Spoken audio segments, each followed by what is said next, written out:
The Tale of Jemima Puddle Duck by Beatrix Potter.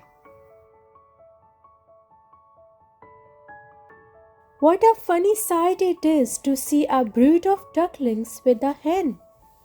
Listen to the story of Jemima Puddle Duck, who was annoyed because the farmer's wife would not let her hatch her own eggs.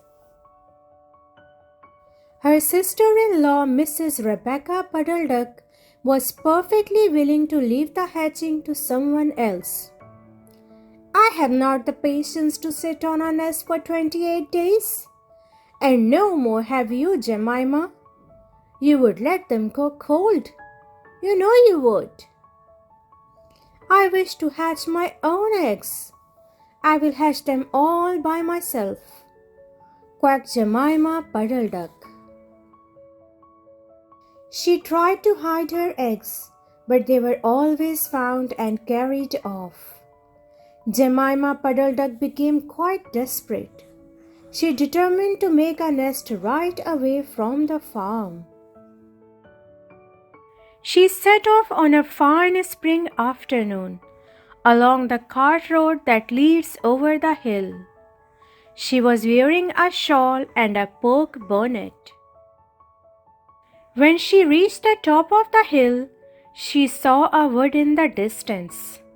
She thought that it looked a safe, quiet spot. Jemima Puddle Duck was not much in the habit of flying. She ran downhill a few yards, flapping her shawl, and then she jumped off into the air. She flew beautifully when she had got a good start. She skimmed along over the treetops until she saw an open place in the middle of the wood, where the trees and brushwood had been cleared. Jemima alighted rather heavily and began to waddle about in search of a convenient dry nesting place.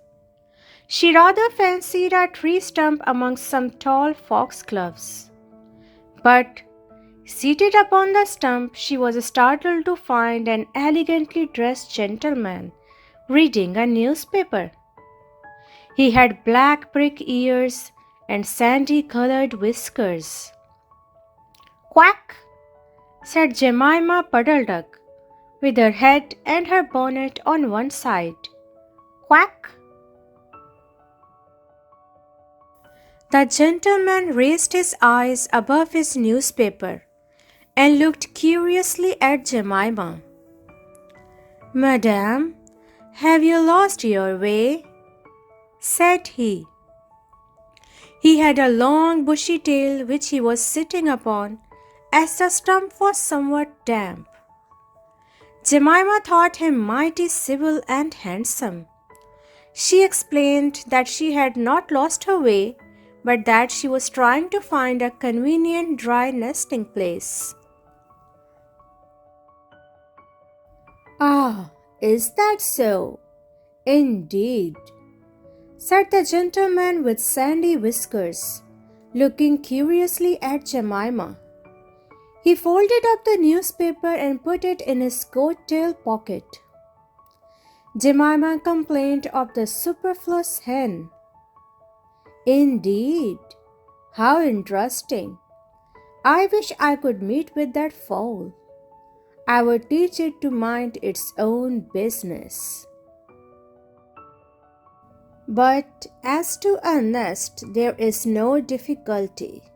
I have a sack full of feathers in my woodshed. No, my dear madam, you will be in nobody's way. You may sit there as long as you like," said the bushy, long-tailed gentleman. He led the way to a very retired, dismal-looking house amongst the foxgloves. It was built of faggots and turf, and there were two broken pails, one on top of another, by way of a chimney. "This is my summer residence. You would not find my earth, my winter house so convenient," said the hospitable gentleman. There was a tumble-down shed at the back of the house, made of old soap boxes. The gentleman opened the door and showed Jemima in. The shed was almost quite full of feathers. It was almost suffocating, but it was comfortable and very soft. Jemima Puddle Duck was rather surprised to find such a vast quantity of feathers, but it was very comfortable, and she made a nest without any trouble at all. When she came out, the sandy-whiskered gentleman was sitting on a log, reading the newspaper. At least he had it spread out, but he was looking over the top of it. He was so polite that he seemed almost sorry to let Jemima go home for the night. He promised to take great care of her nest until she came back again next day. He said he loved eggs and ducklings. He should be proud to see a fine nestful in his woodshed. Jemima Puddle Duck came every afternoon.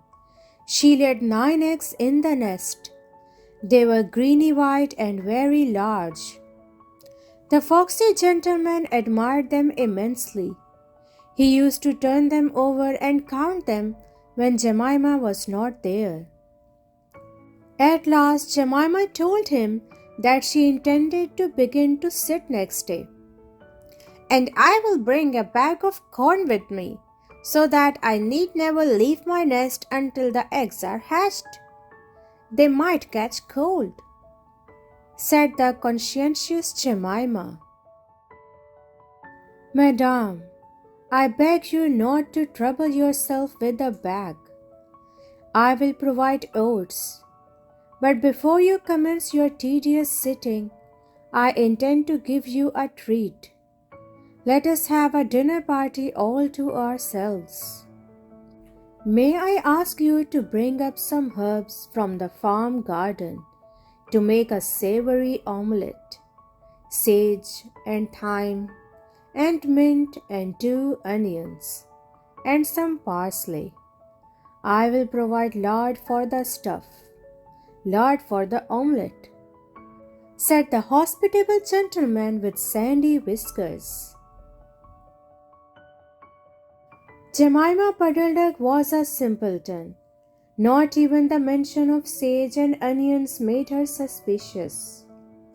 She went round the farm garden, nibbling off snippets of all the different sorts of herbs that are used for stuffing roast duck. And she waddled into the kitchen and got 2 onions out of a basket. The collie dog met her coming out. "What are you doing with those onions? Where do you go every afternoon by yourself, Jemima Puddle Duck?" Jemima was rather in awe of the collie. She told him the whole story. The collie listened with his wise head on one side. He grinned when she described the polite gentleman with sandy whiskers. He asked several questions about the wood and about the exact position of the house and shed. Then he went out and trotted down the village. He went to look for 2 foxhound puppies who were out at walk with the butcher. Jemima Puddle Duck went up the cart road for the last time on a sunny afternoon. She was rather burdened with bunches of herbs and 2 onions in a bag. She flew over the wood and alighted opposite the house of the bushy, long-tailed gentleman. He was sitting on a log. He sniffed the air and kept glancing uneasily round the wood. When Jemima alighted, he quite jumped. "Come into the house as soon as you have looked at your eggs. Give me the herbs for the omelette. Be sharp." He was rather abrupt. Jemima Puddle Duck had never heard him speak like that. She felt surprised and uncomfortable.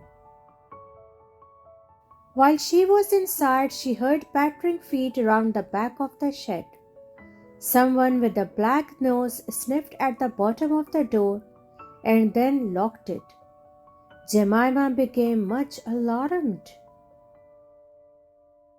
A moment afterwards, there were most awful noises. Barking, baying, growls and howls, squealing and groans. And nothing more was ever seen of that foxy whiskered gentleman. Presently Cap opened the door of the shed and let out Jemima Puddle Duck. Unfortunately, the puppies rushed in and gobbled up all the eggs before he could stop them. He had a bite on his ear and both the puppies were limping. Jemima Puddle Duck was escorted home in tears on account of those eggs. She laid some more in June, and she was permitted to keep them herself, but only 4 of them hatched. Jemima Puddle Duck said that it was because of her nerves, but she had always been a bad sitter. The end.